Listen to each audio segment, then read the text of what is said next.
تو حضرت عمر رضی اللہ تعالیٰ عنہ حدیث کے راوی ہیں، مشہور حدیث جس کو حدیث جبریل کہا جاتا ہے، کہ آپ صلی اللہ علیہ وسلم کی محفل میں ایک شخص آیا، اور کیا تھا؟ شدید بیاض الثیاب، انتہائی سفید کپڑے اس شخص نے پہنے ہوئے، شدید سواد الشعر، انتہائی سیاہ بال، لا یرا علیہ اثر السفر ولا یعرفہ منا احد۔ کتنی عجیب بات ہے، کہہ رہے ہیں ہم میں سے کوئی اسے جانتا بھی نہیں تھا، لیکن اس پہ سفر کے کوئی آثار تھے بھی نہیں۔ تو بہت عجیب سی بات ہے یا نہیں ہے کہ ایک بندے کے اتنے سفید کپڑے، جبکہ وہ اس محلے کا بھی، کیونکہ پہلے تو اونٹوں پہ پیدل آتے تھے نا، تو بھائی میلے کپڑے ہوتے ہیں، ہم کہتے ہیں پتہ نہیں کہیں سے کہاں سے آیا ہوگا، مصر سے آیا ہوگا، شام سے آیا ہوگا، کہیں سے آیا ہوگا۔ وہ لوگ تو سب ایک دوسرے کو جانتے تھے، جیسے گاؤں میں جانتے، صدیوں سے اکٹھے رہ رہے ہیں، لیکن کپڑوں کی سفیدی سے لگ رہا ہے بھائی مقامی آدمی ابھی نہا دھو کے آیا ہے، مگر ہم میں کوئی اس کو جانتا نہیں ہے، اور ایسا جوان کہ اس کے انتہائی سیاہ بال، اور نبی سے اتنی بے تکلفی کا اظہار جیسے کوئی پرانا دوست ہو، حتی اسند رکبتیہ الی رکبتیہ ووضع کفیہ علی فخذیہ، اپنے گھٹنے نبی کے گھٹنوں کے ساتھ ملا دیے، ایسے دو زانوں چپک کے بیٹھ گیا، اور اپنے ہاتھ اپنی یا نبی کی ران مبارک پہ رکھ دیے۔ تو کتنا عجیب منظر ہے، لیکن حضرت عمر فرماتے ہیں ہم میں یہ گویا حدیث کا مفہوم ہے کہ ہم میں ہمت نہیں ہوئی کہ نبی سے پوچھے کہ یہ کون ہے۔ بھائی دیکھ رہے ہیں بس جو بھی منظر ہے دیکھتے رہو، ہو کیا رہا ہے بھائی، نبی جب نہ اس کو ڈانٹ رہے ہیں نہ اسے کچھ کہہ رہے ہیں، ہوگا کچھ ہمیں نہیں پتا۔ اور پھر آگے کیا فرماتے ہیں کہ نبی سے سوال پوچھا، یا محمد اخبرنی عن الاسلام، آپ مجھے بتاؤ اسلام کیا ہے۔ تو آپ صلی اللہ علیہ وسلم نے بتانا شروع کیا، الاسلام ان تشہد ان لا الہ الا اللہ وان محمد رسول اللہ۔ سب صحابہ بیٹھے ہوئے ہیں، سب یہ منظر دیکھ رہے ہیں، مگر کسی کی ہمت نہیں ہے کہ وہ نبی کی مجلس میں پوچھ لیں۔ بھئی چپ کر کے دیکھتے رہو کیا ہو رہا ہے۔ ہم ہوتے 20 دفعہ ہم درمیان میں پہلے اس کو گریبان سے پکڑ کے باہر نکالتے ہیں، تو ہے کون، کس سے پوچھ کے آیا ہے، اور تو پہلے بتا، تو تیرے کپڑوں پہ نہ کوئی اثر ہے، جن تو نہیں ہے کہیں۔ بھائی دیکھ رہے ہیں کہ جب نبی کچھ نہیں کہہ رہے تو سب سے زیادہ اعتراض کس کو ہونا چاہیے تھا؟ نبی کو۔ تو نبی ہم سے زیادہ جانتے ہیں، تو جب وہ خاموش ہے تو ہم بھی کیا کریں؟ چپ کر کے بیٹھے رہیں، آرام سے خاموشی سے بیٹھے رہیں۔ اور پھر کتنا عجیب منظر کہ گھٹنے نبی کے گھٹنوں مبارک کے ساتھ ملا کے پوچھ رہے ہیں کہ اخبرنی عن الاسلام، آپ بتاؤ مجھے اسلام کیا ہے۔ تو آپ نے فرمایا اسلام یہ ہے کہ گواہی دو کہ اللہ کے سوا کوئی عبادت کے لائق نہیں، اور محمد صلی اللہ علیہ وسلم اللہ کے بندے اور رسول ہیں، وتقیم الصلاۃ وتؤتی الزکاۃ وتصوم رمضان وتحج البیت ان استطعت الیہ سبیلا، رمضان زکوٰۃ دو، رمضان کے روز نماز قائم کرو، زکوٰۃ دو، رمضان کے روزے، اور استطاعت ہے تو حج کرو۔ فرماتے ہیں اس نے کہا صدقتا، اے محمد آپ نے سچ کہا۔ حضرت عمر کہتے ہیں ہمیں اور عجیب ہوئی، فعجبنا یسألہ ویصدقہ، بھائی سوال بھی پوچھ رہا ہے اور خود ہی کہہ رہا ہے سچ کہا، کوئی یہ تو امتحان لینے کے لیے آیا ہے، اور امتحان کس کا ہو رہا ہے؟ معاذ اللہ پیغمبر صلی اللہ علیہ وسلم کا۔ بھائی جو سوال پوچھتا ہے وہ یہ تو نہیں کہتا کہ آپ نے جواب بالکل صحیح دیا ہے، اس کا مطلب آپ کو تو پہلے سے پتا تھا، تو پوچھ کیوں رہے ہیں ہم سے؟ لیکن کسی صحابی میں یہ ہمت نہیں ہو رہی کہ نبی کے محفل میں سوال پوچھیں کہ یا رسول اللہ جب یہ پوچھا کیوں اس نے، یہ تو معاذ اللہ آپ کا امتحان لینے آیا گویا۔ پھر اس نے پوچھا، جبریل، وہ بعد میں پتہ چلا وہ فرشتے جبریل علیہ السلام تھے، پھر پوچھا کہ مل ایمان کیا ہے، مل ایمان، تو انہوں نے آپ صلی اللہ علیہ وسلم نے فرمایا ایمان یہ اللہ پر، اس کی کتابوں پر، اس کے رسولوں پر، اس کے فرشتوں پر، آخرت کے دن پر، تقدیر پر ایمان لایا جائے۔ صدقتا، سچ کہا۔ پھر انہوں نے پوچھا کہ احسان کیا ہے، پھر آپ نے فرمایا ان تعبد اللہ کأنک تراہ فإن لم تکن تراہ فإنہ یراک، اللہ کی ایسے عبادت کرو جیسے تم دیکھ رہے ہو، کیونکہ وہ تو تمہیں دیکھ رہا ہے۔ صدقتا، اس نے کہا بالکل سچ کہا متی الساعہ، قیامت کب آئے گی؟ تو آپ صلی اللہ علیہ وسلم نے یہ نہیں فرمایا لا ادری، مجھے نہیں پتا، کیونکہ آپ کو معلوم تھا کہ جیسے مجھے نہیں پتا سامنے والے کو بھی نہیں پتا، سمجھ رہے ہو، یہ کسی کو بھی نہیں پتا۔ تو یہاں آپ نے جواب میں یہ نہیں کہا مجھے معلوم نہیں ہے، بلکہ آپ نے بتا دیا کہ جیسے تمہیں معلوم نہیں ہے، یہاں تم صدقہ نہیں کہہ سکتے، جیسے مجھے معلوم نہیں ہے تمہیں بھی، اس لیے آپ نے فرمایا مل مسئول عنہا بأعلم من السائل۔ عربی بڑی خاندانی زبان ہے، خدا کی قسم، عربی جو ہے نا بڑی پیاری زبان ہے, کسی کو صحیح آتی ہو تو عربی کی بلاغت کا عربی میں ہی مزہ ہے. مل مسئول عنہا بأعلم من السائل, جس سے پوچھا جا رہا ہے وہ پوچھنے والے سے زیادہ نہیں جانتا. جس سے پوچھا جا رہا ہے وہ پوچھنے والے سے زیادہ نہیں جانتا. قرآن کی بعض آیتیں ایسی وجد والی ہیں نا کہ مزہ آتا ہے ان کو پڑھنے میں. جو موسیٰ علیہ السلام کو اللہ نے کہا تھا نا قلنا لا تخف انک انت الاعلی, اس کا اردو میں ترجمہ نہیں بنتا. موسیٰ علیہ السلام کے سامنے جب جادوگر تھے نا تو جادوگروں نے ہزاروں لاٹھیاں پھینکی, سانپ بن کے حضرت موسیٰ کی طرف دوڑنے لگیں. قرآن کہہ رہے فأوجس فی نفسہ خیفۃ موسیٰ, موسیٰ نے دل میں کیا محسوس کیا؟ خوف. دیکھو قرآن کے الفاظ یہ نہیں ہے کہ موسیٰ گھبرانے لگے, کیونکہ اگر گھبرانے لگتے نا دشمن پہ روب ختم ہو جاتا, دشمن کہتا ہار گئے. قرآن دل کی کیفیت بیان کر رہے ہیں. موسیٰ نے گویا اپنے ظاہر پہ کنٹرول کیا ہوا تھا, سمجھ رہے, ظاہر پہ کیا کیا ہوا تھا حضرت موسیٰ علیہ السلام نے کنٹرول کے مجھے بالکل گھبراہٹ نہیں ہے, لیکن قرآن دل کی کیفیت بیان کر رہا ہے, دل میں کیا تھا؟ خوف. یہ بلاغت ہے. فاوجس فی نفسہ خاف موسیٰ نہیں ہے موسیٰ خوف زدہ ہو گئے. اس لیے کہ ہم کہتے ہیں نا فلاں خوف زدہ ہو گیا, تو اس سے یہ متبادر ہوتا ہے کہ یعنی دیکھنے میں ایسا لگ رہا تھا کیا ہو گیا, اس خوف کے آثار دل سے کہاں آئے؟ جسم پہ. حضرت موسیٰ نے اپنے اوپر کنٹرول کیا کہ یہ اتنا بڑا مقابلہ ہو رہا ہے اسلام اور کفر کا, ایمان اور کفر کا, کہ اگر میں گھبرانے لگا نا ان کے سامنے تو یہ ان سے ان کا مورال کیا ہو جائے گا؟ بلند. تو قرآن کہہ رہا ہے اوپر سے تو بڑے کانفیڈنس کے ساتھ, لیکن دل کی کیفیت کون جانتا ہے؟ اللہ. فاوجس فی نفسہ, قرآن کہہ رہا ہے دل کے اندر موسیٰ کو خوف محسوس ہوا. قلنا, ہم نے کہا, ہم نے کیا کہا؟ دل کے اندر وحی کی اللہ نے بھی. دل گھبرا رہا ہے تو دل میں وحی کی, لا تخف, اے موسیٰ خوف مت کر, انک انت الاعلی, آج کے دن تو ہی غالب ہوگا.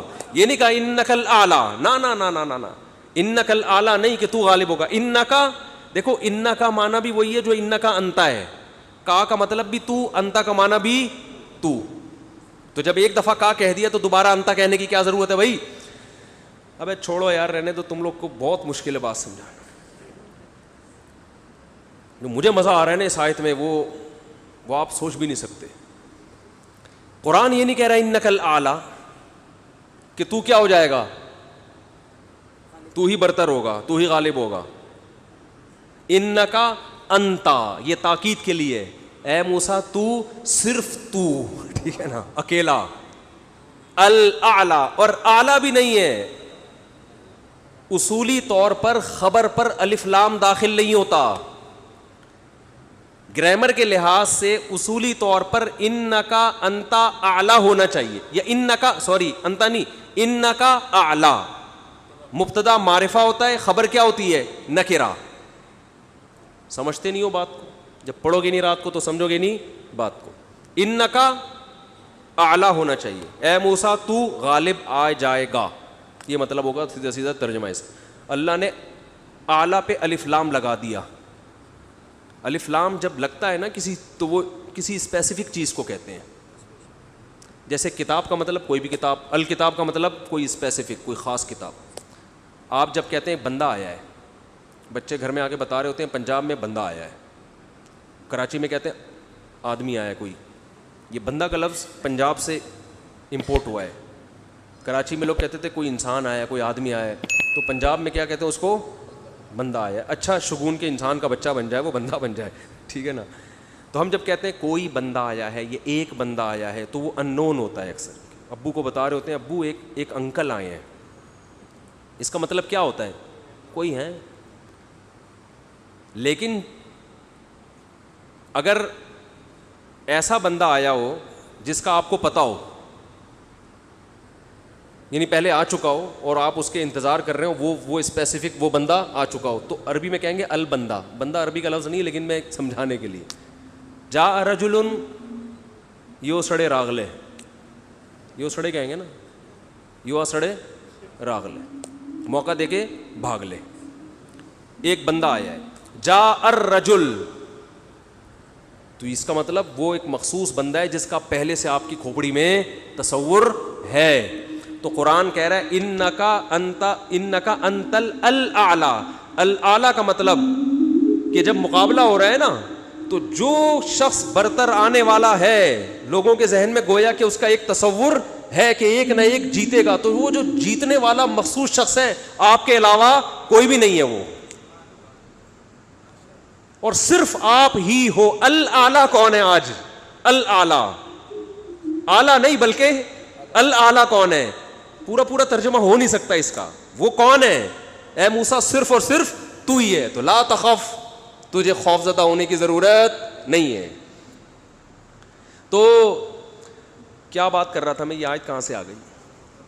ہاں, تو یہی نبی صلی اللہ علیہ وسلم نے جو فرمایا نا مل مسئول عنہا بأعلم من السائل, یہ بھی کیا ہے؟ بلاغت ہے. جس سے پوچھا جا رہا ہے وہ سائل, مسئول سائل سے زیادہ نہیں جانتا. تو پھر حضرت جبریل نے, وہ جو انسان تھے وہ جبریل تھے, انسان کی شکل میں آئے تھے, انہوں نے پوچھا کہ علامات بتائیں, تو آپ نے فرمایا ان تلد الامۃ ربتہا. اس حدیث پہ جو ادب والی بات ہے وہ میں بھی گچی پکڑ کے رکھنا بھول نہ جاؤں, لیکن اس حدیث میں بات آ گئی ہے. تو ایک دلچسپ بات کیا ہے, آپ نے قیامت کی پہلی علامت بتائی کہ باندی اپنے آقا کو جنے گی. یعنی لونڈی اور غلام سے جو بچہ پیدا ہوگا وہ ماں کا بیٹا کم اور ماں کا باپ بولو زیادہ, ماں کا مولا اور ماں کا آقا زیادہ ہوگا. غلام کی مثال نہیں دی کیونکہ غلام مرد ہوتا ہے نا, اس پہ تصرف تھوڑا سا پھر بھی کم ہوتا ہے, یعنی وہ آپ کی ملکیت میں ہوتا ہے لیکن اس پہ کنٹرول کم ہوتا ہے کیونکہ آدمی ہے. جب عورت آپ کی ملکیت میں ہوتی ہے لونڈی, اس پہ وہ تو کمزور ہے نا, اس پہ کیا ہوتا ہے آپ کا تصرف زیادہ. تو جو مکمل غلام اور باندی تھی وہ جب جنے گی جس نسل کو, تو ہونا تو یہ چاہیے تھا کہ جس نے جنا ہے اس کا مقام اونچا, لیکن جس کو جنے گی نا وہی اس پہ کیا کرے گا. یعنی ماں کا تو ایسا حق ہے نا, ماں کو تو ساری دنیا جانتی ہے نا کہ ماں نے کیسے گود میں پالا, کیسے جنا, اور لوگ ماں کے تانے دیتے ہیں نا. حضرت موسیٰ علیہ الصلاۃ والسلام نے جب حضرت ہارون کی داڑھی پکڑ کے کھینچی ہے نا, جب حضرت موسیٰ علیہ السلام کوہ طور پہ گئے تورات لینے, پیچھے بنی اسرائیل نے بچھڑے کی عبادت شروع کر دی. ہارون علیہ السلام کو نگران بنا کے گئے تھے کہ ذرا ان کی حفاظت کرنا, بڑے نالائق لوگ ہیں, دائیں بائیں نہ ہو جائیں. تو جب واپس آئے تو دیکھا کہ وہ کیا کر رہے ہیں, بچھڑے کی عبادت. تو حضرت موسیٰ کو سب سے پہلے غصہ کس پر آیا؟ حضرت ہارون پر. اپنے بھائی کی داڑھی پکڑ کے کھینچی کہ ما منعک اذ رأیتہم ضلوا, یہ گمراہ ہو رہے تھے, آپ نے روکا کیوں نہیں؟ تو حضرت ہارون نے کیا کہا, باپ کا واسطہ نہیں دیا بلکہ ماں کا. لا یبن ام, اے میری اماں کے بیٹے, اے میری ماں کے بیٹے, کیونکہ یہ رشتہ فوراً سمجھ میں آتا ہے. ماں کا واسطہ کیونکہ محبت کی علامت ہے نا. ابا جو ہے نا وہ تربیت کے لیے اللہ نے بنائے, وہ محبت واپس زیادہ ابا سے امیدیں نہیں لگایا کریں. ابا کی ایک الگ ویلیو ہے, محبت بہت زیادہ کرتے ہیں ابا, لیکن وہ جتلاتے نہیں ہیں.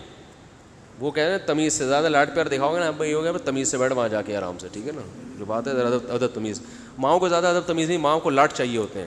تو اس لیے ابا محبت تو بہت کرتے ہیں لیکن وہ آسانی سے سمجھ میں نہیں آتی کیونکہ تعظیم اس پہ غالب ہوتی ہے. اماں کی محبت 2 منٹ میں سمجھ میں آ جاتی ہے. تو جب بھی واسطہ دیا جاتا ہے کس کا؟ اماں کا. تو حضرت ہارون بھی واسطہ کس کا دے رہے ہیں کہ بھائی ایک ہی ماں کے ہم دونوں اولاد ہیں, آپ اتنی سختی تو نہ کریں نا, ماں کا واسطہ دے رہا ہوں آپ کو, یبن اماں, اے میری اماں کے بیٹے. تو ماں جو اتنا قریبی رشتہ ہے, جس کی محبت سب کو سمجھ میں آتی ہے, اس کو غلام بنا لینا تو یہ کھوپڑی میں آنے والی بات نہیں ہے. لیکن حدیث میں کیا آتا ہے, قرب قیامت میں بیٹا کیا ہوگا, ماں پہ حکومت کرے گا, بیٹا ماں پہ حکومت کرے گا. تو ہونا تو یہ چاہیے تھا کہ جو جنے, وہ جس کو آپ جن رہے ہیں وہ گویا ایک قسم کی لونڈی غلام ہو, ماتحت ہو, لیکن الٹا حساب ہو رہا ہوگا.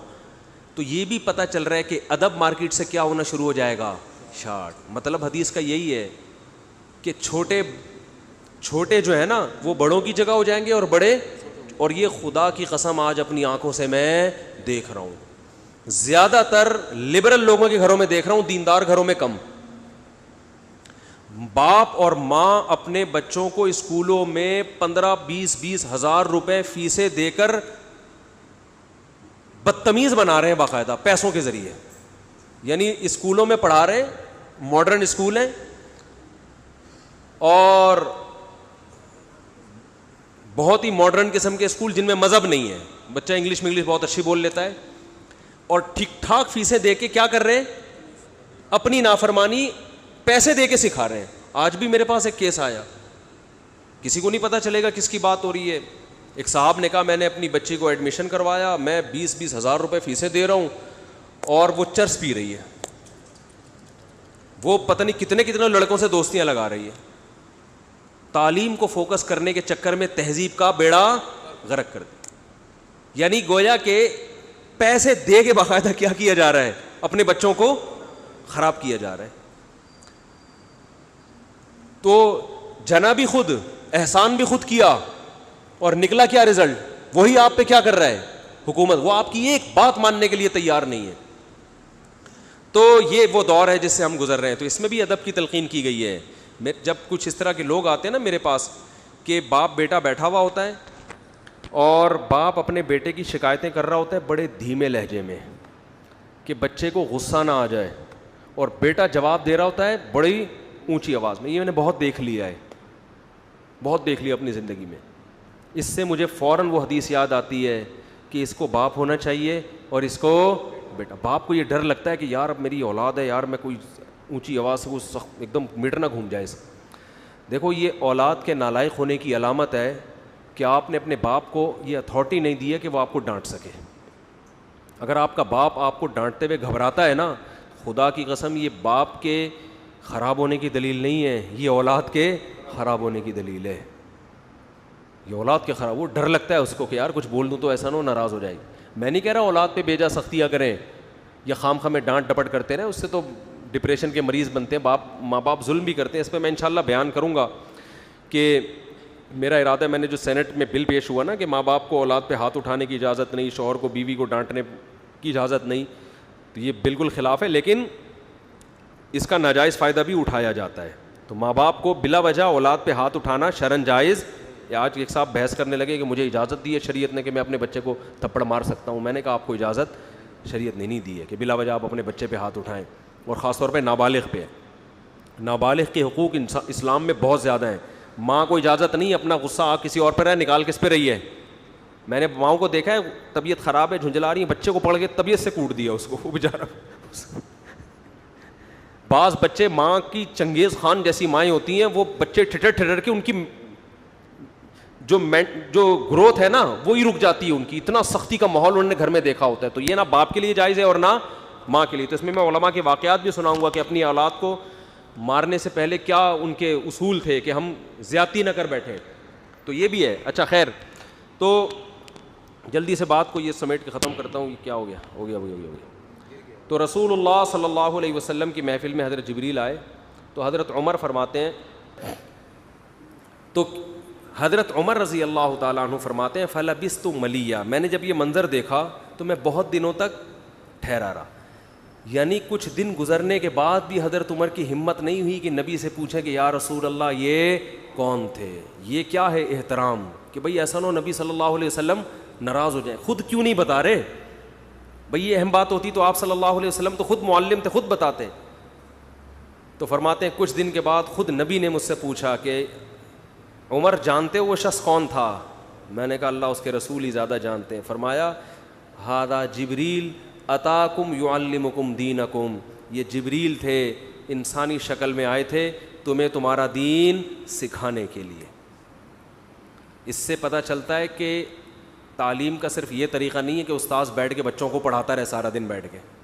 یہ نیچرل وے آف ٹیچنگ ہے کہ ایک ماحول بنا دیا, ایک شخص آ رہا ہے, صحابہ اچھا پھر ایک تعجب کی فضا قائم کی گئی تاکہ نا ان کو یہ محفل یاد رہے. اگر ایسا ہی ہوتا وہ نارمل ڈریس سفر والے ڈریس میں آتے تو یہ تو نارمل مجلس ہے بھائی کوئی مسافر آیا ہے, ایسا ایک مخمصے میں ڈالا گیا کیونکہ جب کوئی ایسی عجیب سی محفل ہوتی ہے نا تو دماغوں میں بیٹھ جاتی ہے, اس کا ایک ایک منظر یاد رہتا ہے. تو اس سے ماحول کی تبدیلی کا بھی انسان پہ اثر پڑتا ہے. تو صحابہ کیا کر رہے ہیں, نبی صلی اللہ علیہ وسلم سے سوال پوچھنے سے پہلے ایک اور واقعہ سنا کے بس یہ میں ٹاپک ختم کرتا ہوں. ایک اور واقعہ ہے, حدیث میں آتا ہے کہ آپ صلی اللہ علیہ وسلم نے ظہر یا عصر کی نماز پڑھائی, صحیح حدیث ہے. اس میں آپ نے 4 کی جگہ 3 رکعتیں پڑھا دیں. کتنی؟ 3. اب صحابہ سوال نہیں پوچھ رہے کہ یا رسول اللہ یہ آپ سے غلطی سے ایسا ہوا ہے، کیا ہوا ہے، خوف زدہ. حضرت ابو بکر اور عمر بالکل پیچھے بیٹھے ہوئے ہیں. حدیث میں آتا فہابا ان یتکلماہ، آپ گھبرائے کہ آپ اس بارے میں نبی سے سوال پوچھیں. کیوں؟ ہو سکتا ہے نبی کو اس بات میں غضب آ جائے کہ بھائی جب میں نے 3 پڑھائی ہیں تو میرے 4 پڑھنے سے جب چاہ کہ ہاں تمہاری یہ نیکی لکھی جا رہی ہے تو حلال کی طرف آؤ اور کسی کی مت سنو. سمجھتے ہو؟ بائک پہ گاڑی پہ پہلے سے موسٹ وانٹیڈ لکھ کے لگا دو، کسی کی مت سنو. اس میں ٹینشنیں آئیں گی، برداشت کرو اللہ کے لیے. سمجھتے ہو؟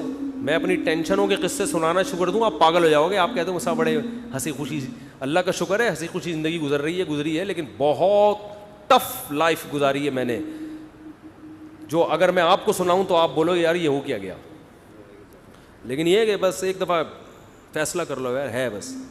جو لٹکا ہوا ہوتا ہے نا کم وقت بیچ کا آدمی، کرنے جا رہا ہے پھر ڈر گیا، پھر واپس آ رہا ہے، پھر کرنے جا رہا ہے، یہ اپنی بیوی کو بھی ٹینشن دیتا ہے اور گھر میں بھی ٹینشن کا ماحول، اور کرنا کرانا اس نے کچھ، اور یہ کرے گا تو مرے گا بھی، یا تو پہلی کو لٹکا دے گا یا دوسری کو لٹکا دے گا. تو ایسے بزدلوں کا کام نہیں ہے.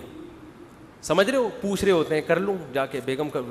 آج ایک آدمی نے کہا کہ میں دیکھ رہا ہوں، میں ابھی گھر بیوی کے سامنے دوسری شادی کی بات کروں گا، دیکھتا ہوں ریئیکشن کیسا ہو رہا ہے، اگر برداشت ہو گیا تو کر لوں گا، اگر نہیں ہوا تو میں نے کہا بھائی تو نہیں کر.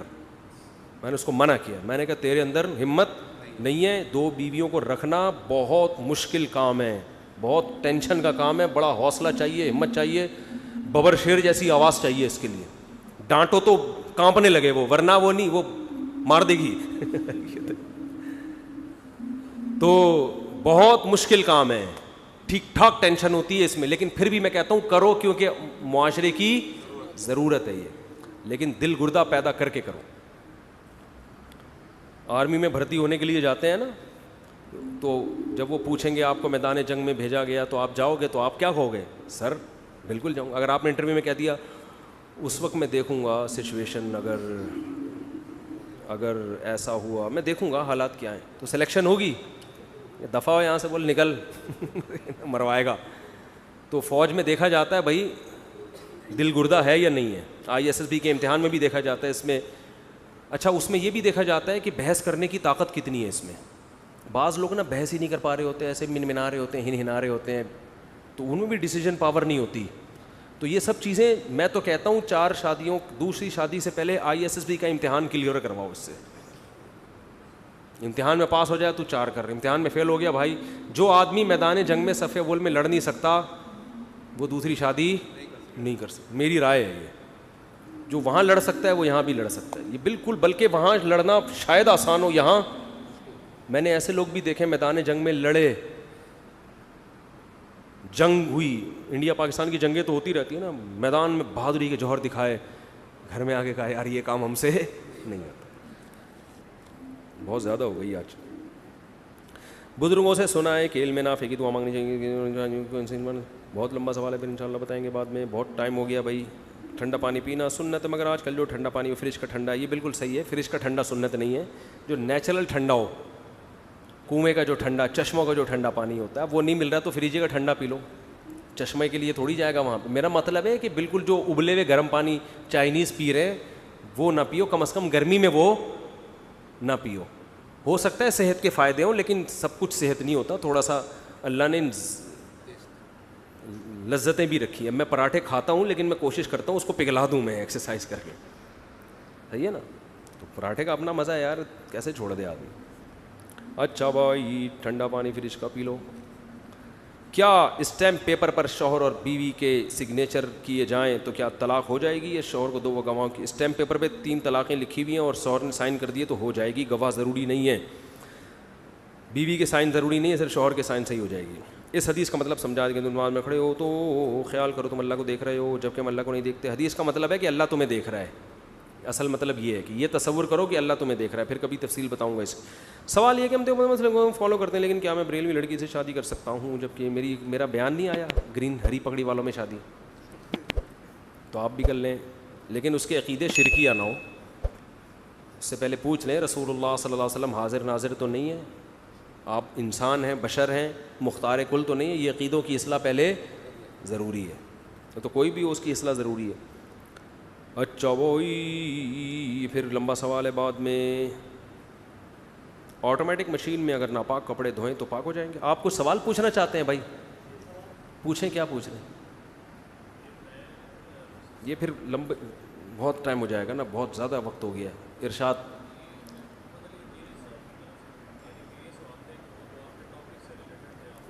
جی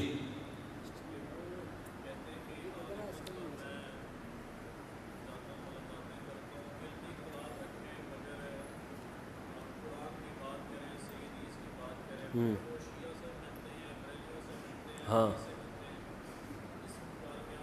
کیا سوال مجھے سمجھ میں نہیں، تھوڑا ادھر قریب آ جائیں نا.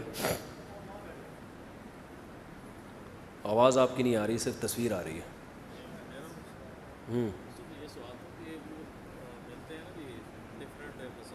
یہ انجینئر صاحب کے پاس سے آئے ہیں تو کچھ سوال کر رہے ہیں انجینئر صاحب کی طرف سے، انہوں نے کہا یہ سوال کرنے کا.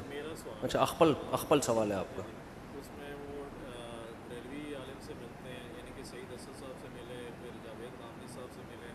جی، انجینئر صاحب غامدی صاحب سے ملے، بریلوی صاحب سے ملے، اور ان سے بھی ملے، جواد نقوی صاحب سے. جی